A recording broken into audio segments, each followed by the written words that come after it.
Halo guys, assalamualaikum warahmatullahi wabarakatuh. Terima kasih sudah klik video ini.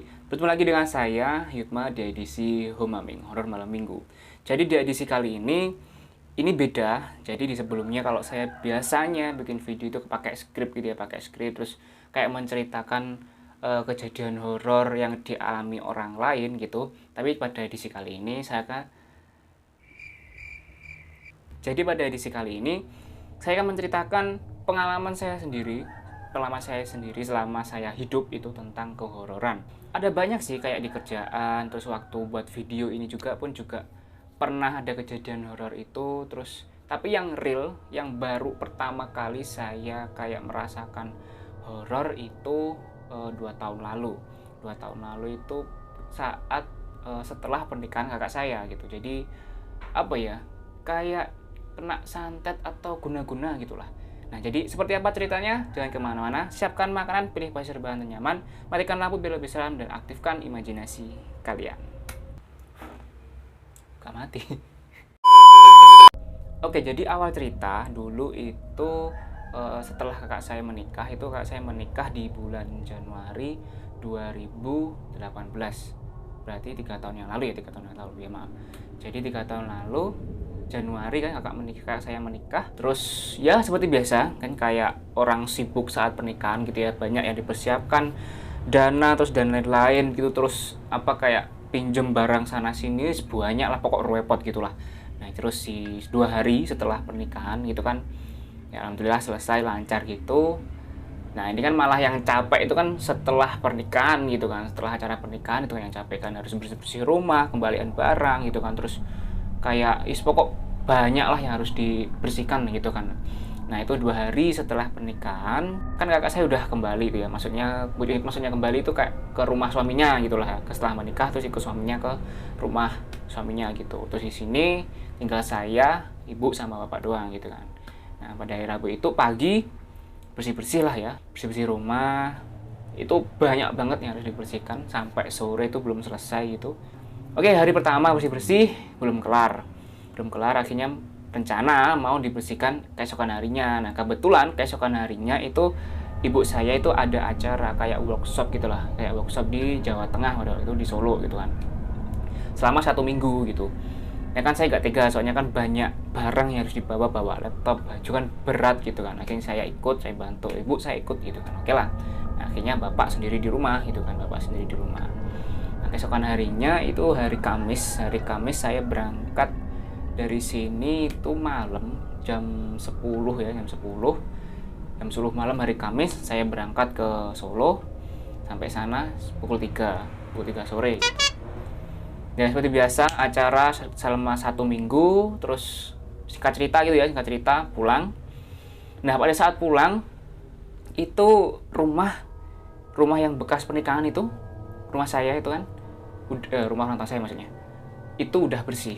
Jadi kayak selama 1 minggu itu bapak itu sendirian ngebersihin bekas pernikahan itu, kayak ngembalikin barang, terus nyapu rumah itu. Pokok kami pulang, saya sama ibu saya pulang itu udah bersih gitulah, udah gak ada kayak kotoran ada yang harus kembalikin apalah, itu udah gak ada, udah bersih pokoknya, tinggal tidur nyenyak gitulah. Nah pada saat saya pulang itu kan, pagi itu bapak ini udah bangun, udah salat subuh gitu ya, bersih-bersih ya, nyapu halaman gitu kan, tapi kok kayak kelihatan beda gitu loh, kayak capek banget ya. Emang bersih-bersih gitu ya, selama 1 minggu dibersihin sendiri itu kan ya emang capek gitu kan. Nah tapi yang beda di sini kayak auranya bapak itu kayak beda gitu, kayak gimana gitu, pokoknya beda gitulah.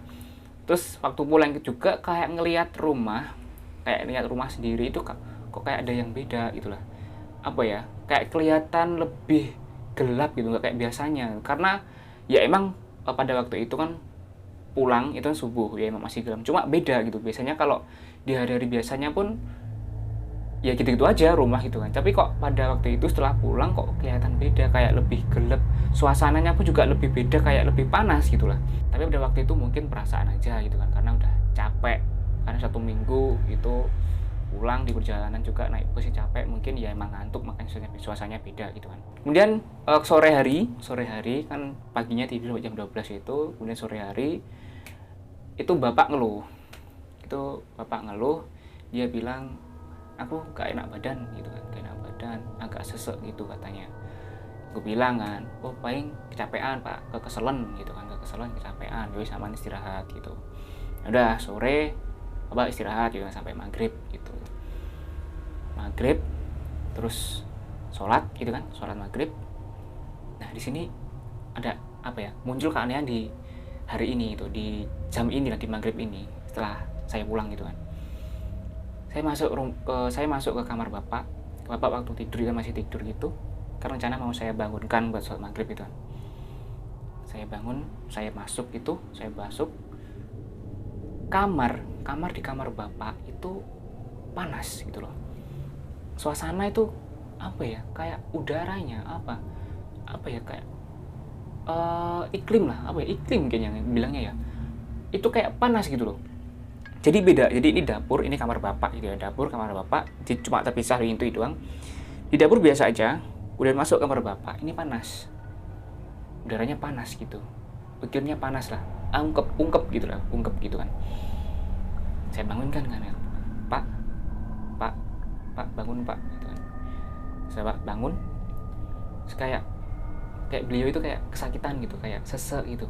Kenapa gitu kan, badan juga enak, sakit gitu kan, sesek katanya, kayak dadanya kayak sesek gitu. Aku bilang, oh iya pak, mungkin ini udaranya juga ungkep di sini, tak buka ya jendelanya itu. Saya buka jendela, itu wes, sama sholat dulu maghrib gitu kan. Tak bangun, bisa itu bangun, tapi kayak ya keteteran lah, kayak ya emang kelihatan kayak orang sesek gitu lah. Beliau sholat kembali lagi ke kamar gitu kan sholatnya di kamar gitu kan. Habis wudhu balik ke kamar, kan aku ikut tuh kan, waktu balik ke kamar aku ikut kan, coba cek jendela kebuka, terus pintu belakang rumah juga kebuka, depan kebuka, jadi udara masuk gitu kan, di di ruangan dapur itu biasa lah, udaranya biasa gitu. Nah masuk di kamar bapak masih panas gitu, padahal jendela dibuka, terus ada kipas angin juga dihidupkan gitu, tapi tetap ungkep gitu kan, masih panas gitu. Terus kenapa itu kok beda gitu? Cuma di kamar bapak doang yang beda gitu suasananya gitu kan. Habis sholat, pak nunggu sekalian isya gitu kan, jangan sampai batal gitu, bilang nggih ya gitu kan. Terus isya sholat gitu kan, terus setelah sholat isya makan. Nah karena bapak ini lagi gak enak gitu kan, lagi sesek gitu, akhirnya makannya di kamar gitu kan, dibawakan ke kamar. Nah ini yang yang kayak lebih terganggu lagi gitu lah. Kan saya bawa makanan tuh kan, masuk kamar bapak, saya buka pintu, pak makan gitu kan, makanan pindang mari gitu, biar sembuh gitu kan. Saat masuk, udara masih panas, ungkep gitu, tapi ada bau yang berbeda di situ. Baunya itu kayak bau busuk gitulah, kayak bau tikus, tahu ya tikus busuk kan ya, baunya kayak gitu kan. Saya masuk gitu kan, saya kasihkan makanan ke bapak makan gitu. Saya mencium bau kayak tikus busuk itu. Saya tanya kan pak baunya kok kayak tikus gitu kan, tikus mati gitulah. Bapak bilang, aku nggak bau kok, aku nggak mambu gitu. Aku bilang, temenan beneran pak gitu, baunya nyenget banget gitu kan. Ku cari lah kan, soalnya ketakutnya kalau emang ada bangkai tikus di situ kan. Saya cari nggak ada. Sebenarnya bapak juga bilang, katanya juga bapak nggak bau, padahal ini nyenget banget di situ, nyenget banget gitu kan. Terus mungkin kan bilang, oh mungkin dari luar pak, jendela tutup ya gitu kan. Jendela tutup, saya tutup. Setelah aku tutup kan, bapak habis makan, panggil, udah selesai, tak ambil piringnya gitu, baunya masih ada gitu. Masih bau busuk gitulah, bau busuk kayak tikus masih ada gitu kan. Aku tanya lagi kan, pak masa nggak mencium bau busuk toh, ini nyenget banget loh padahal gitu. Si bapak bilang, nggak bau, aku nggak bau busuk gitu, nggak bau apa-apa, cuma aku malah kerasa dingin. Padahal di ruangan bapak itu panas, terus ungkep juga, kayak udara tuh ungkep banget gitulah. Tapi si bapak kedinginan di situ, pakai kemul kedinginan gitu. Nah, saya juga di sini kurang paham ya, apa itu memang kalau orang sakit di sekitarnya emang jadi berubah seperti itu, udaranya seperti itu, atau emang ada hal lain di situ kan. Pada waktu itu berpikir seperti itu gitu kan. Mungkin di situ ya, pikirku di situ mungkin karena bapak sakit, jadi dia mengeluarkan kayak suhu tubuhnya naik gitulah, jadi lebih panas di sekitar gitu. Tapi kok udaranya juga ikut ungkep gitu kan. Udahlah kan gitu. Udah habis makan, dia bilang, "Pak, istirahat, bubuk." Tuh. Istirahat, bubuk, tidur gitu, ya udah tidur.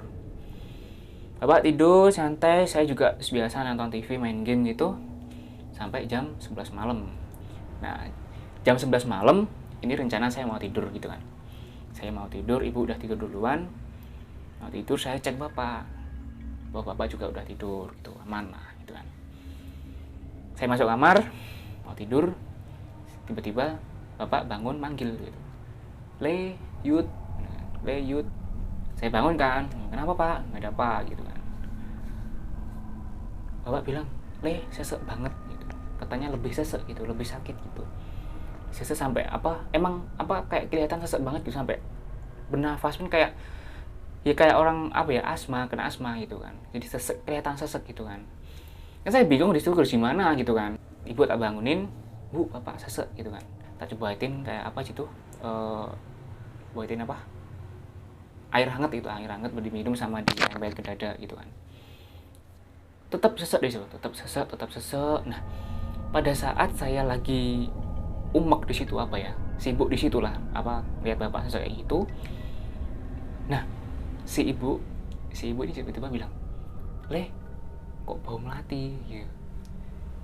Dia kan kaget dong, kan di saat bapak lagi sakit gitu kan, lagi sesek-seseknya, lagi dadanya sesek gitu, tiba-tiba ibu bilang, "Le, bau melati." Ya kan tambah panik dong ya kan, ada apa gitu kan.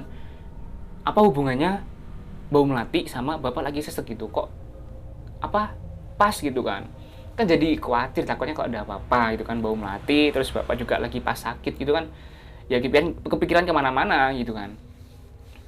Saya bilang, "Gak apa-apa bu, gak apa. Ini bapak diurus dulu gitu kan, biar gak sesek lagi gitu."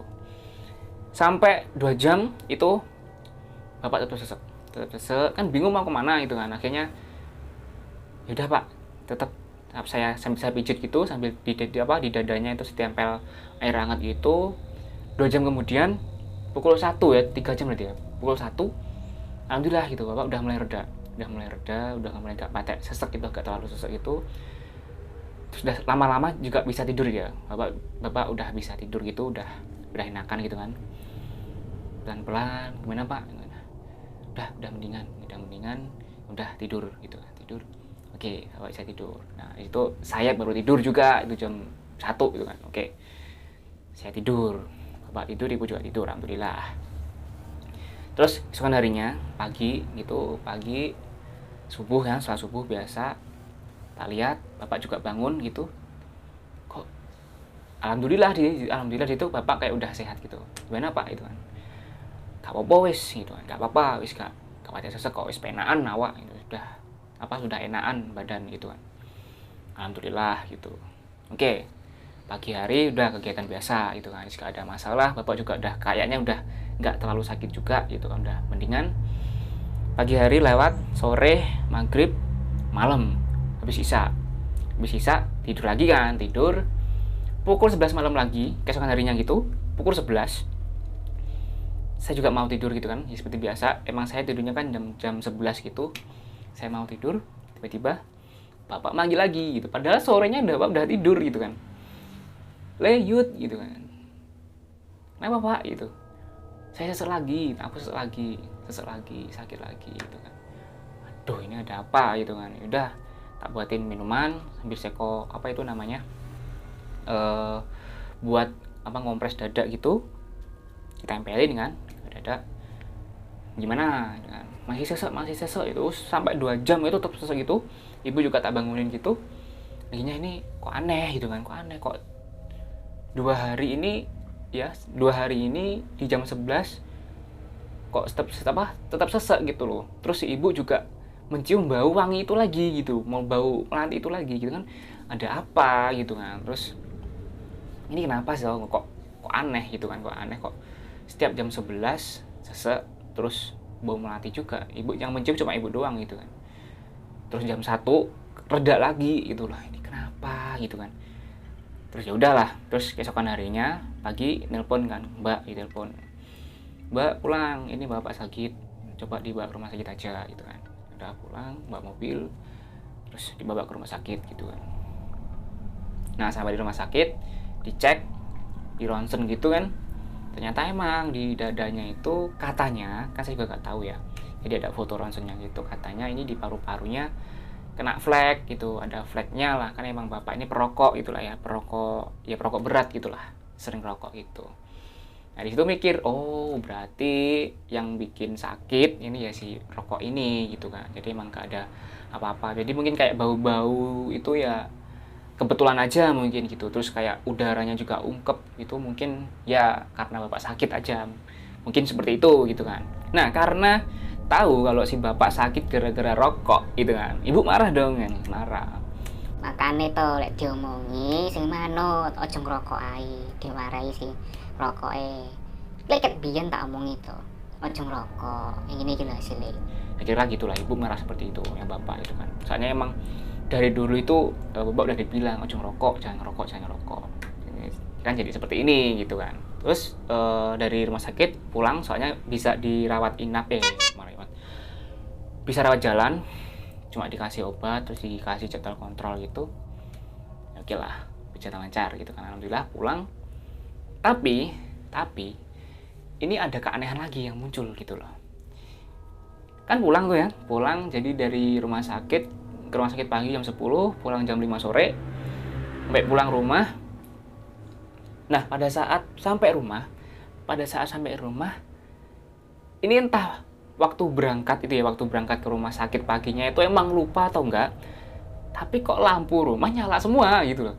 Jadi lampu depan nyala, lampu ruang tamu nyala, lampu tengah nyala, dapur nyala gitu. Ini emang lupa belum matiin atau gimana gitu kan. Terus kan yang terakhir keluar dari rumah itu kan ibu gitu kan. Nah, tanya itu, bu ini kok lampu masih nyala semua, kenapa gitu kan. Ibu bilang padahal tadi udah aku matiin loh, udah dimatiin semua gitu. Terus listrik juga, sanyo, air juga udah dimatiin, tapi kok lampunya perasaan tadi juga aku matiin gitu. Jadi kok bisa nyala semua gitu kan, gimana gitu kan. Udah mungkin lupa gitu. Oke, pulang masuk, lampu kan udah sore juga itu kan, akhirnya lampu ya udah gak usah dimatiin, udah sore kan, udah mau maghrib itu. Nah di sini maghrib kan, salat maghrib, terus salat isya, oke lah, biasa gitu. Seperti biasa lagi, 2 hari yang lalu, pada saat bapak belum ke rumah sakit juga jam 11 sesek gitu, di hari ini juga masih sama. Di jam 11 ke atas sampai jam 1 itu bapak sesek lagi gitu. Sesek terus, ini kok kumatnya itu loh, kambuhnya kok selalu jam 11 sampai jam 1. Terus ada bau wangi juga. Ini kan aneh gitu kan, nggak kayak biasanya kan kalau kumat ya kumat aja, tapi nggak usah pakai bau melati juga gitu kan. Terus ada apa gitu kan, ya kan ada kakak saya sama ada suaminya gitu kan. Nah di sini ada kejadian aneh lagi ini kan. Pada waktu itu bapak lagi sakit gitu kan, lagi pada waktu kambuh, saya, ibu, kakak sama suami kan lagi di depan kamar itulah nunggu gitu. Terus kan bilang ke kakak saya gitu kan, mbak gantian saya mau kamar mandi dulu gitu. Ya gitu. Nah saya kamar mandi, coba ya bersih gitulah, kamar mandi, terus keluar kamar mandi gitu. Terus kakak saya bilang, loh Yud, kok kamu di situ gitu. Saya bilang gitu kan, ya emang kan di sini kan, kenapa gitu kan. Loh kamu nggak ke kamarku, nggak ke kamar ibu toh gitu. Lah enggak, aku di kamar mandi kok gitu, kenapa gitu kan. Nah di sini kan bingung, emang kenapa gitu kan. Nah, tadi aku lihat kamu loh masuk kamar ibu gitu loh. Enggak mbak, tadi aku masuk kamar mandi, gak kamar ibu loh di depan, kamar mandi di belakang, masa ya jauh banget kok gitu kan, bilang gitu. Dah jadi di sini kakak cerita di situ kalau kakak saya itu waktu saya mau pamit keluar, mau keluar gantian gitu kan pada saat saya mbak gantian gitu kan, oh iya kakak saya ke depan mau ngambil apalah ke kamar itu, saya kamar mandi. Nah dikira kakak saya ngikut dia ke depan gitu, terus masuk ke kamar ibu saya itu. Kakaknya bilang gitu, lihatnya gitu. Padahal kan saya kamar mandi kan di belakang. Padahal kamar ibu saya di depan, kan jauh gitu kan, jauh, nggak ya kali lah dari belakang ke depan kan, ya nggak seperti itu juga gitu kan.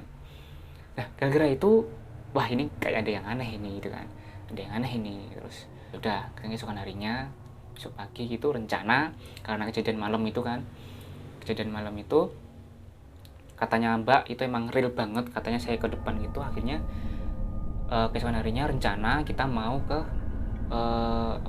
Ustadz ditanya ada apa, soalnya kan emang aneh gitu loh, selama 3 hari kok ya emang kan udah diperiksakan katanya flek itu, tapi kumatnya di jam 11, terus ada terus ada bau wangi itu juga itu kan, jadi baunya itu cuma muncul di saat bapak lagi kumat sesek gitu kan. Nah kebetulan keesokan harinya itu ada tangga yang mampir gitu kan, kok katanya kok bapak nggak pernah keluar kemana gitu kan, nggak biasanya itu kan, ya kunjung gitu. Terus ngobrol gitu kan, katanya saya bilang bapak sakit gini gitu. Nah si tetangga ini bilang, coba mas dibawa ke bapak ini, orang ustadz ini, mungkin insya Allah bisa bantu gitu kan. Ya oke, akhirnya saya pergi ke ustadz yang di rumah disini oleh bapak ini, tetangga saya ini tadi gitu kan. Kemudian sore saya berangkat ke ustadz itu. Saya, kakak saya sama suami kakak saya berangkat bertiga ke sana, cerita di situ ya apa yang kejadian gitu. Jadi setelah nikah gini terus bapak sesek dan lain-lain gitu. Terus pak ustadznya itu kayak dia diceritain gitu, kayak dia udah dapat gambaran gitu deh. Terus diem, terus tiba-tiba bilang gini, mas mbak, di rumah sampean ada yang nanem. Saya bingung kan, nggak tahu apa-apa ya pada itu ya masih awam dengan kayak santai-santai, saya masih nggak tahu sama sekali itu. Mbak, mas, ini ada yang nanam apa pak? Itu kan nggak tahu gitu kan, nanam apa pak? Ini ada yang nanam sosok apa gitu kan, makhluk gaib lah, maksud makhluk. Nah di situ kan sosok apa gitu kan, ini ada sosok yang ganggu keluarga sampean. Nah yang kena kebetulan bapak sampean. Nah di situ kan saya masih dari pernyataan bapaknya tadi kan masih, ini beneran apa enggak gitu kan, kok baru kali ini kan, baru kejadian pertama kali kena hal-hal seperti itu gitu kan. Masih agak nggak yakin juga itu, iki bener apa enggak, apa emang dibuat-buat atau gimana gitu kan. Ya udah, bapaknya bilang gini, insya Allah besok malam kan hari Jumat gitu kan, hari Sabtunya rencana bapak ustadz ini mau ke rumah, tapi malam gitu kan, ya udah pulang gitu. Saya udah janjian besok Sabtunya mau ke rumah malam gitu kan. Oke, pulang sambil suruh nyiapin barang-barang yang perlu dibutuhin gitu kan. Oke, pulang. Nah di perjalanan dari rumah bapak ustadz ini ke rumah saya gitu kan, saya kan tetap mikir ini tenan apa enggak itu, bener apa enggak, masa ada yang ganggu gitu kan. Nah kebetulan kan saya punya temen yang namanya Rega. Nah yang di video saya pertama itu yang tentang Rega itu kan emang dia kan indigo gitu kan, indigo tahu gitu kan. Kan saya penasaran, saya tanya gitu kan, Ga, kamu bisa lihat gak di rumahku itu ada apa gitu, saya tanya gitu. Si Rega jawab, emang kenapa gitu kan. Saya bilang katanya ada yang ganggu di rumah gitu. Serika bilang, oh ya udah kirimin aja fotonya. Oke, nanti ya tunggu saya pulang, saya bilang gitu. Kan sampai rumah kan agak malam, sekitar jam 7 lah habis sisa gitu kan. Gimana agak gitu kan. Dia bilang, Yud, ini di rumahmu kayak kelihatannya lebih gelap gitu. Nah berarti kan sama apa yang saya rasakan waktu pertama dari Solo itu, pulang dari Solo, emang suasana rumah beda gitu, kayak lebih gelap gitu lah. Rumahmu kayak lebih gelap Yud, kayak ada yang nyelimuti gitu lah katanya gitu. Terus saya juga lihat di depan rumahmu itu ada sosok putih, dia ya kita sebut dengan pocong gitu lah ya, ada pocong gitu kan di depan rumahmu, di depan pagar gitu. masa gitu kan, saya waduh kok ada gini-ginian itu di rumah, padahal kan selama saya hidup gitu ya, selama saya hidup dari saya kecil sampai besar nih nggak pernah ada seperti itu gitu loh, baru pertama itu juga gitu. Nah kebetulan kok kayak bersambung gitu loh, bersambung gitu teman-teman. Jadi satu hari sebelum kakak saya menikah, emang saya juga ngalami itu. Waktu saya ke rumah suami kakak saya kan, saya nganter makanan gitu kan, ya kayak tonjokan gitulah ya, kayak berkat ngasih makanan gitu. Nah di perjalanan emang saya sama saudara saya namanya Andi itu kayak ngelihat apa ya, ada cahaya lewat gitu waktu di jalan gitu, waktu perjalanan menuju ke alamat suami kakak saya gitu. Nah kok apa ya, kok bersambungan sama kejadian yang hari ini yang sekarang gitu, ada yang ganggu gitu kan. Nah katanya ada pocong di situ, tapi ini kayaknya pocongnya jahat gitu, dia ganggu kayaknya gitu. Oh ya udah gak, makasih gitu kan, ini udah aku urus kok, aku bilang gitu kan, saya bilang gitu. Oke katanya gitu, udah, berarti kan emang ada yang ganggu, katanya kan ada yang ganggu. Oke ya udah. Terus keesokan harinya dia seperti biasa, malam masih sesek lagi bapak, masih sesek lagi, masih nemen gitu, malah kayak lebih parah gitu kan, lebih sampai nafasnya sampai ngap-ngap gitu, padahal ada tabung oksigen tuh, sampai bukan beli sih, pinjem tabung oksigen sampai dikasih tabung oksigen itu tetap ngap-ngap gitu kan. Terus keesokan harinya malam habis isya kan, rencana bapak ustadz kan mau ke rumah. Nah kan biasanya kan kumat jam 7 gitu ya, jam 11 gitu ya. Nah ini bapak ustadz ke rumah kan rencana jam 10-an, jam 9.10.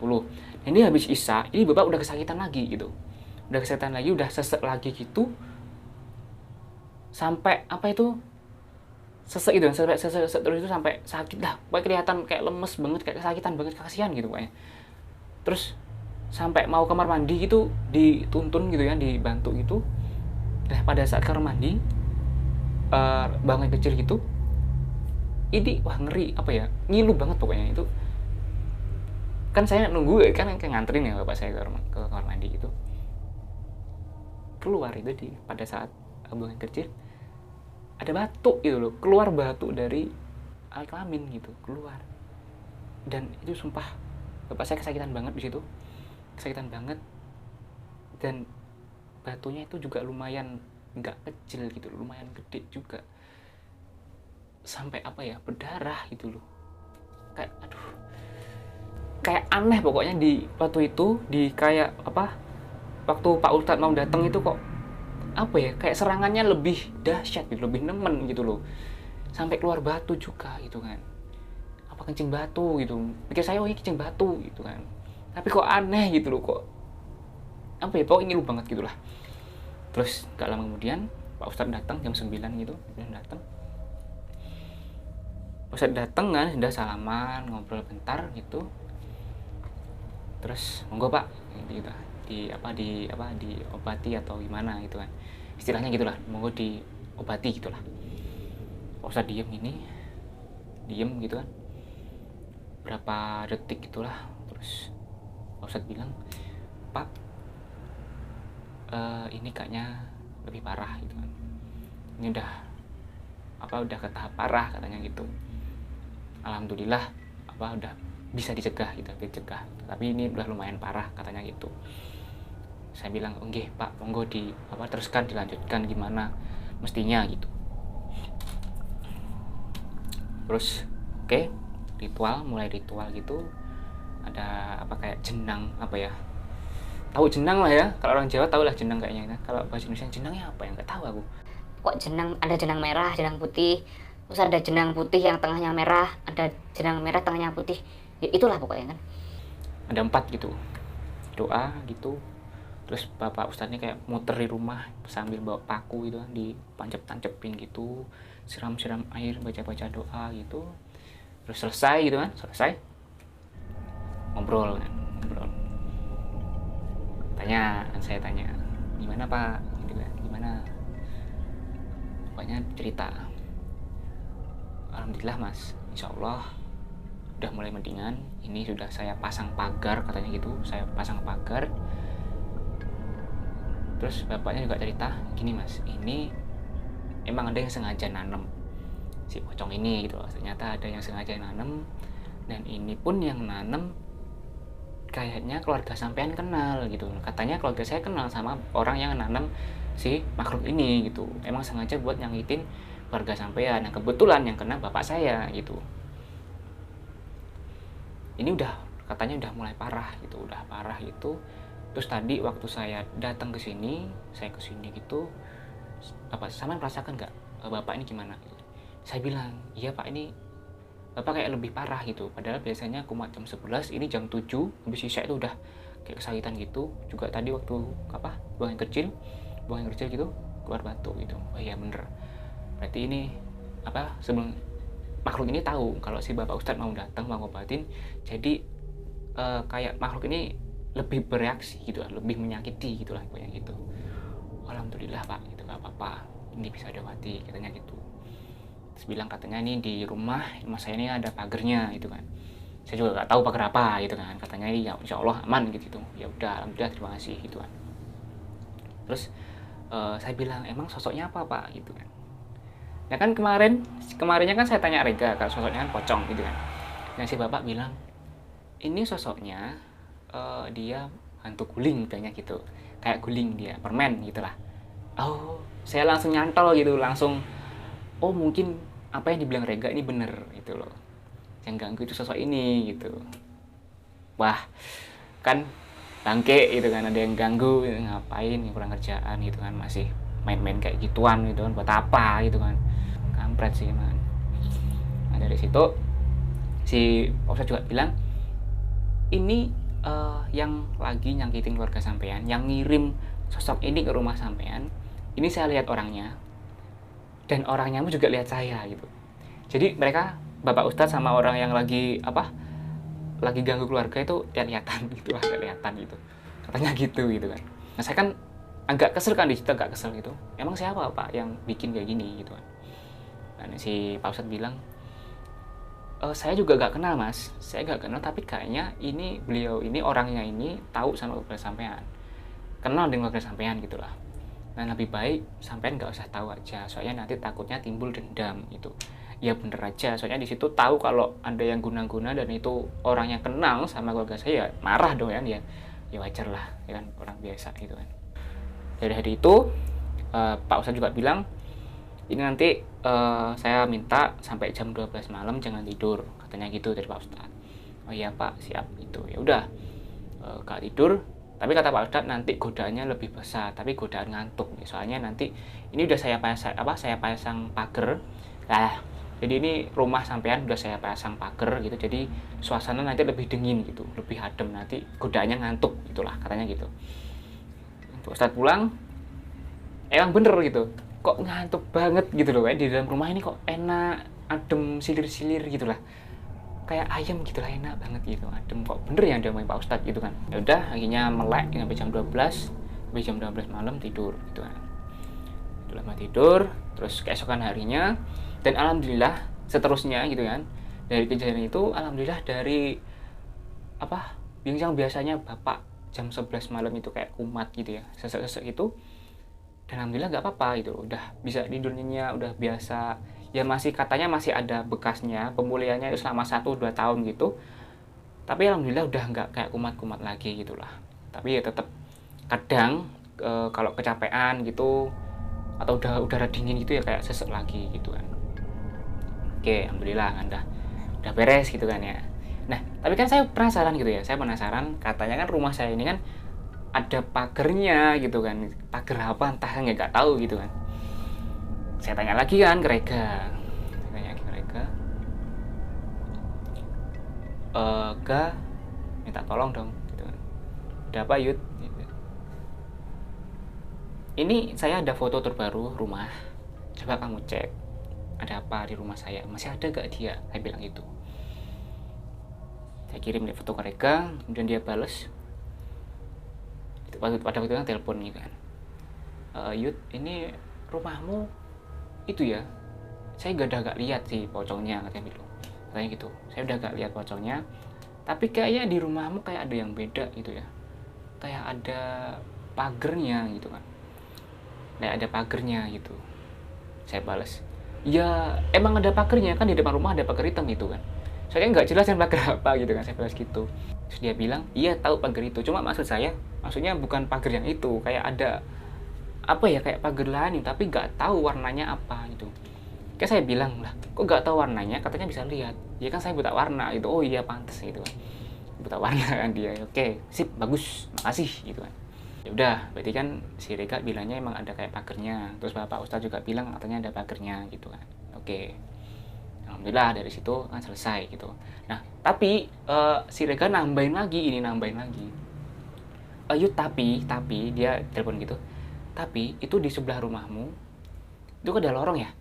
Saya bilang iya ada lorong di sini, lorongnya gelap tapi kayaknya lorong di sebelah rumahmu, bukan masuk rumahmu gitu. Di sebelah rumahmu ada lorong gelap, di situ ada cewek katanya. Cewek cantik gak, bilang gitu kan, kayak canda gitu kan. Iya enggak, maksudnya cewek demit gitu, hantu. Oh gitu, yang jelas dong, bilang gitu kan. Katanya ada sosok cewek, jadi dia emang suka tinggal di situ, terus nggak ganggu katanya gitu.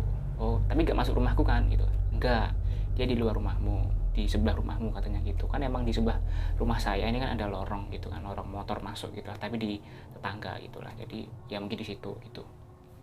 Ya udah clear gitu kan, alhamdulillah selesai. Sebenarnya masih ada sih cerita lagi itu tentang kayak guna-guna gitu, kayak digangguin masih ada. Di rumah suami kakak saya ada, terus di rumah om saya juga ada, di rumah tante saya juga ada. Cuma nanti saya akan buat video lagi, di video selanjutnya nanti saya akan coba cek, bukan cek, saya akan ceritakan yang ada di rumah suami kakak saya. Di situ kayak lebih ekstrim gitu kayaknya. Nah oke, teman-teman, jadi kalau kalian suka dengan video ini, cerita saya seperti ini, silahkan like, komen, dan silahkan di subscribe agar tidak ketinggalan waktu saya upload video. Dan terima kasih. Assalamualaikum warahmatullahi wabarakatuh. Sampai jumpa di video selanjutnya.